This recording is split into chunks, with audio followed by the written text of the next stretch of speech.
Good morning. I'm going to call to order this meeting of the Minneapolis Audit Committee for Tuesday, January 27th. My name is Lene Palmisano, and I'm the chair of this committee. With me at the dais are the following committee members: Councilmember Alondra Cano, Park and Rec Commissioner Anita Tabb, Vice Chair Mark Oyaas, and City of Edina Manager Scott Neal. Please let the record reflect that we have a quorum. And colleagues, as you can see from our agenda, we have a number of items to hear about today from our audit director.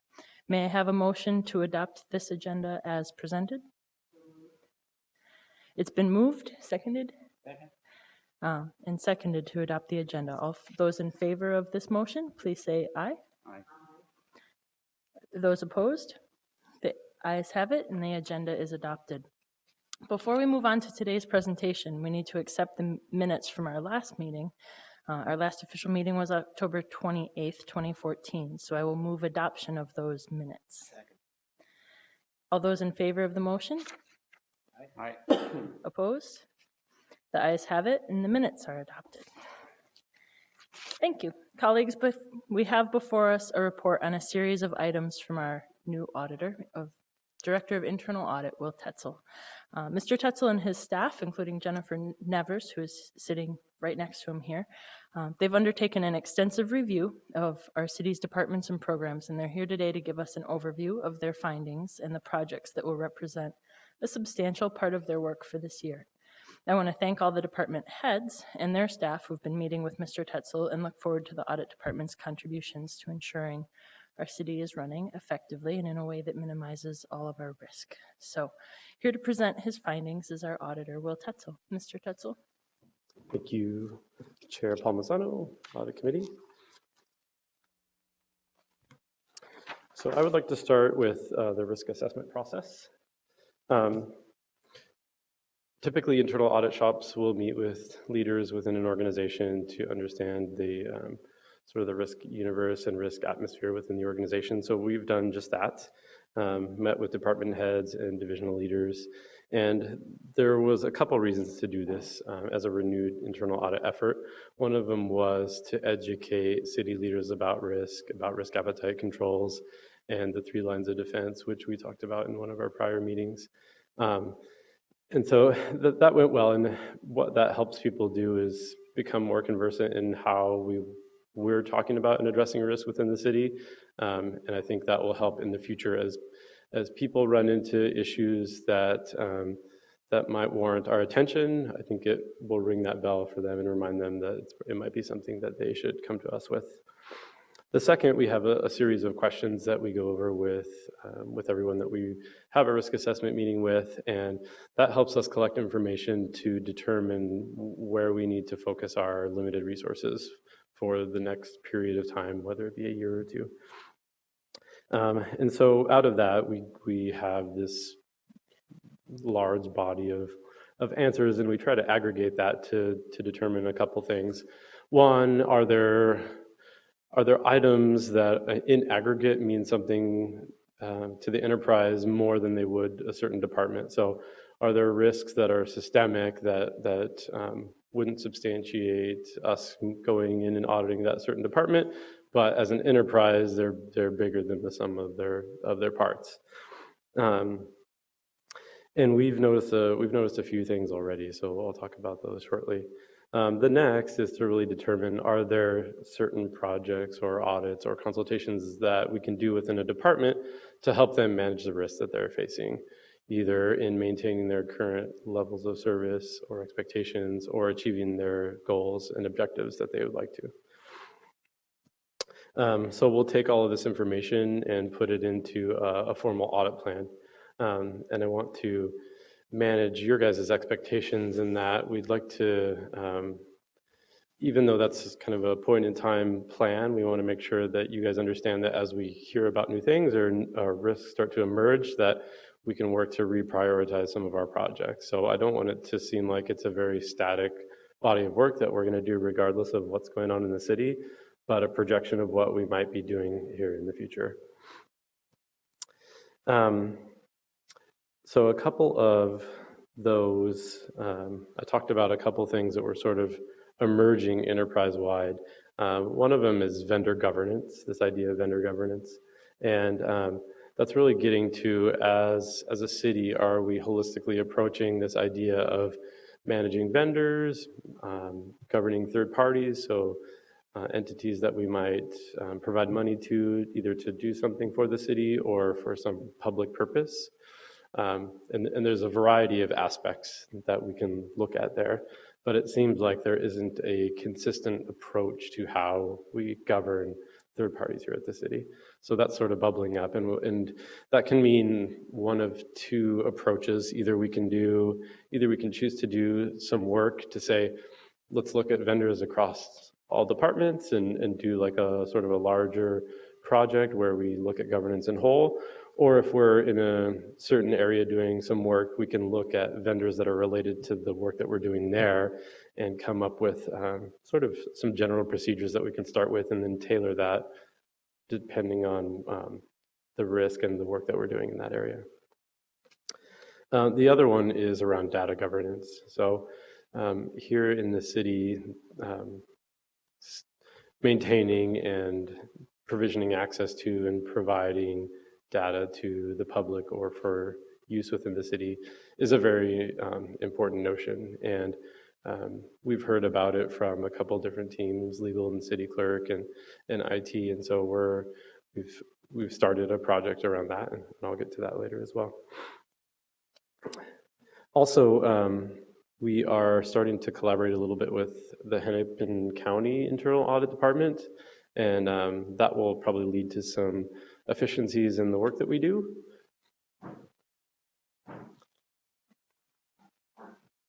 I saw that on the agenda, Mr. Tetzel, Madam Chair. I saw that on the agenda. Where do you see that relationship going? I'm a veteran of the long wars between the city and the county. It's so encouraging to see two professional organizations that are across the tunnel from each other. Is this going to be an ongoing relationship, or are you just getting some upfront kind of lead-ins with Karen Marquardt? Thank you, Chair Palmisano, Committee Member Oyaas. I see this as being an ongoing effort. So in meeting with Karen Marquardt, we meet once a month to talk about the work that we're doing and how we're managing risk in our organizations. And a lot of the things that we're looking at are very juxtaposed. So Karen has actually a whole team that does vendor audits, and so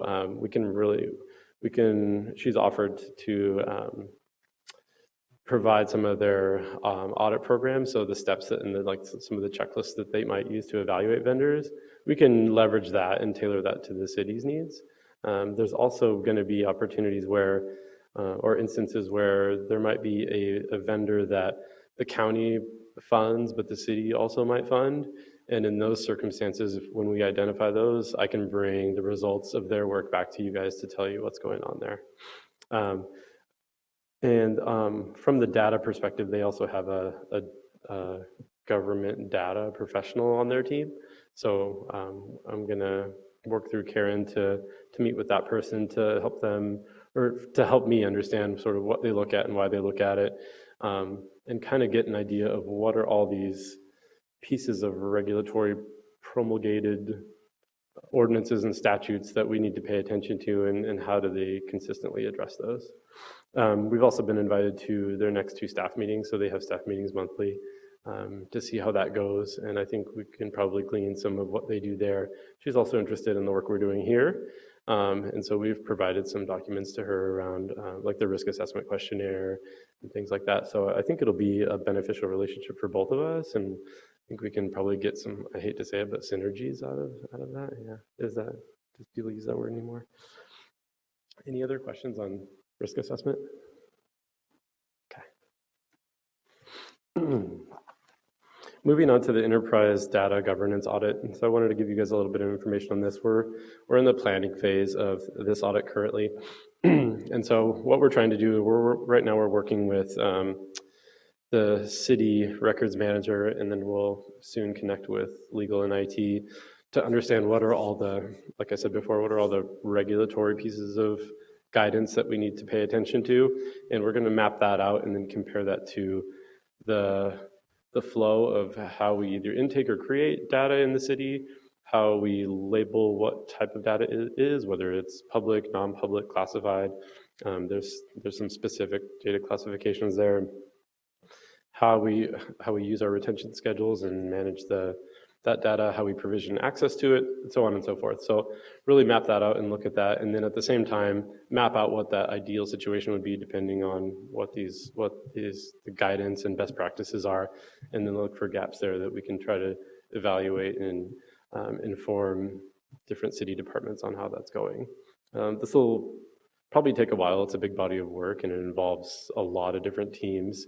Depending on how well the city is doing at this will be a function of how detailed we get in our audit. So if we feel like just brushing over some of these high, broad concepts that we don't feel like there's enough there, then we'll probably put on the brakes a little bit and try to work with leaders to make recommendations on what they need to do there. But if we feel like there's a somewhat robust policies and procedures and adherence to these standards, then we can go a little bit deeper and test how well we're actually doing against these. Some of it might depend on each department, how deep we go. So really want to leave that open because we don't know that sort of atmosphere right now. Any questions on the data governance audit? Okay. The next body of work came from staff direction, and from what I understand, there was in the 2015 budget, there was some money allocated for NCR to do a self-evaluation of the effectiveness of their program. Out of that staff direction and some of the budget discussions, it was determined that internal audit should facilitate that evaluation. And so currently what we're doing is we have a meeting set up in early February with the city coordinator, with 2 council members, including Chair Palmisano and Council Member Gordon, and the department head of NCR, Neighborhood and Community Relations, to discuss and hammer out the scope and objectives of that body of work. So those are unclear at this point, but once we get those, then we can take that and design or write our RFP. We'll hire out the evaluation of this. So our office will draft the RFP and publish that and hire the firm that will conduct the work. We'll manage it and we'll oversee it. We'll do all the review of the work and help with that deliverable. Hope to start by probably March or April of this year, and the staff direction wanted that final deliverable to be done by August. Questions on the NCR evaluation? Madam Chair, does that include, I'm reading evaluation of effectiveness of the department. Is that just program effectiveness, or will the financial controls and those types of things be considered as you look into this as well? Chair Palmisano, Committee Member Oyaas, to be determined, I would say, yeah. Okay. I think once we have that meeting to really hammer things out, it's hard to say where we'll cover, right? Program is probably a pretty safe bet. Financial controls, it really depends on how much work we want to do and how much we want to sign up for. If you're talking about, if you're referring to like the fiduciary duty of neighborhood organizations, that can become a large body of work. Madam Chair, and you get into those that we have relationships with that have oversight boards themselves. Are they doing that? You're right. It's biting off. I'll be curious to see how this plays out in any regard. It's really encouraging. This is a great role for us to participate in the city. So congratulations on that. Thank you. Yeah, I think it paves the way to help people in the city understand how we're going to be different. Internal audit is going to be different now than it was before. And I use it as an example when we are having these risk assessment discussions and we're trying to educate people with how we can add value in the city and what we can do to help people manage risks within their departments. And people are getting it, so it's reassuring. Next, I wanted to talk about IT audit outsourcing.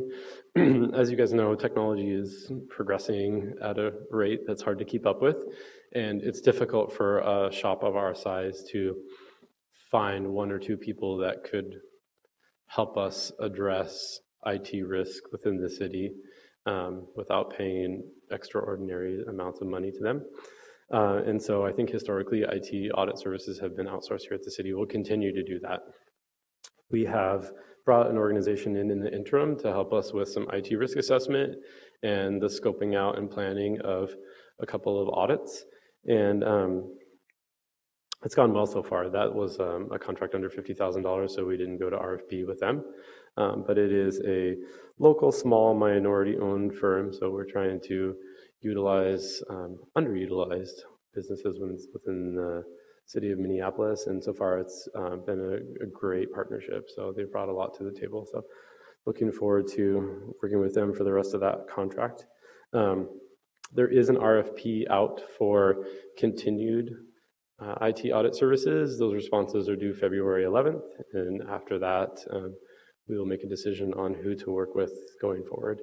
Invitations were sent out to a list that we received from Civil Rights. So they have a list of certified businesses within the city that they believe might want to or could be able to fulfill the needs that we have in the RFP. So it went out to all of them, and then a handful of mid-market firms and Big Four firms here within the Twin Cities. So I look forward to seeing those responses and working with some of those teams to find the right partnership here for the city. My idea is to try to nail down one or two firms that that are interested in working with us for longer periods of time, so they learn how the city works, so they learn or build relationships with people here at the city. You can spend a lot of time getting someone up to speed just with the city, even if they understand the whole public realm. There's a lot of intricacies of how to do things here within the city of Minneapolis. So we'll see how that goes. The questions on IT audit outsourcing? Will this include, does the RFP include a data security piece of it as well? So Yep. Yes. So a full spectrum of IT audit things. So it could be there's probably three different approaches or three different very unique things that I put on the RFP. So one is integrated auditing. As the internal office here does audit work or other projects, there's almost always going to be technology implications of that. And so we'd like to find a firm that can supplement the work that we do. And they call that integrated auditing. It's just a reality. I don't think you can not do that anymore. The second sort of different body of work is more related to like system implementations or audits that are primarily IT focused. So it might be data security, it might be a privacy audit, it might be some like infrastructure type of audit, it might be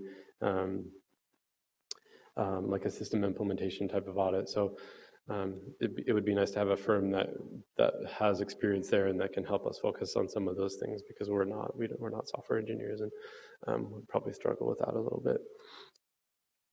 And the third is helping us with our continuous risk assessment initiative. So being involved in some of the risk assessments that we do with the IT department, and then informing us. The firm that we brought in the interim gave us a few questions to ask in our risk assessment questionnaire that'll help them get an understanding of the risks within the city from that IT perspective. So yeah, good question. Thank you.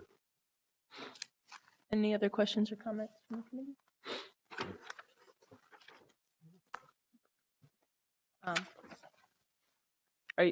Mr. Tetzel, are you through with the IT? I'm through with IT, yes. Great. So colleagues, in addition to meeting with elected leadership and building the department's work plan for the year, Mr. Tetzel and his team have been conducting a review of the findings from the previous audit director. This review helps to ensure that any outstanding issues that were identified in those previous reports are either resolved or they're going to be tracked until they're satisfactorily addressed. So again, to present the findings, I assume that's your next piece. Super. So we finally cracked into the audit software that the prior team used. There were 27 open audit findings. And I want to make sure that you guys understand that this doesn't mean that no one has addressed these or done anything about these. It's that audit hasn't kept up and tracking these to make sure that they've been remediated. So not throwing anyone under the bus here, but wanted to give you guys a perspective of sort of where these lay. And we're mapping these out. We've reviewed them all. Actually, a couple we removed as findings because they were indicative of risk within the city. I think they were potentially good suggestions, but we don't feel like there's something that we should hold departments to. From my perspective, it wouldn't be a finding going forward, and so I don't want to hold someone to a different standard that I have right now. I had a conversation just this morning with finance, and it looks like they've made really good progress towards most of theirs. I expect, I've had the same conversation, in a brief conversation with IT. I expect that most of these are either addressed or they're no longer even relevant. So a process or something might have completely changed, and these don't even, they're no longer relevant. And so what we're going to do is just go through and have discussions on all of these, make sure we agree with what's going on, make sure it's still a risk to the city, and then do our diligence to collect some documentation or corroborate accordingly to our satisfaction to make sure that these have been closed out, and then we'll get them out of the system there. More like a body of work of administrative sort of catch up. Don't want to leave these things lying around. So either the departments, I don't want to have that perception that the findings just go off into some black box and never get followed up on, but also make sure that if these are truly risks to the city, that they're being addressed accordingly. Thank you. Any questions or thoughts from the committee? Yes. Mr. Neal? Madam Chair, Director Tetzel, when you look at what you consider to be an open audit finding, does the definition of open mean you just haven't received a response, or you haven't received so that could include, it wouldn't be open, for instance, if a department said, we can't do that because X, Y, Z. Would that be considered an open finding, or is it just a non-response? Sure. Chair Palmisano, Councilmember Neal. Good question, thank you. So when I say open finding, it means that I haven't closed it out, or the internal audit team here at the city hasn't collected information or corroborated the remediation and documented that to close it out administratively. There are responses for all of these findings from all the various departments. And like I said earlier, I imagine that a vast percentage of them have been addressed or are no longer relevant. It's more of an administrative thing that they're open. Yeah. Okay. Yeah. More of a communication issue than an operational or a compliance issue? I think part of it was there wasn't an audit team for a certain amount of time in 2014. Okay. And so it naturally didn't get any attention during that time period. Yeah. Thank you. Yeah. Any other questions? Great. Well, with those items completed, may I have a motion to receive and file this information that Mr. Tetzel has reported on all of these topics as their reports for this session? Great. It's been moved and seconded. All those in favor, please say aye. Aye. Aye. Those opposed? The ayes have it, and these reports will be received and filed as such. With that, colleagues, we've completed all the items on our agenda, so seeing no further business to be presented, this meeting is adjourned.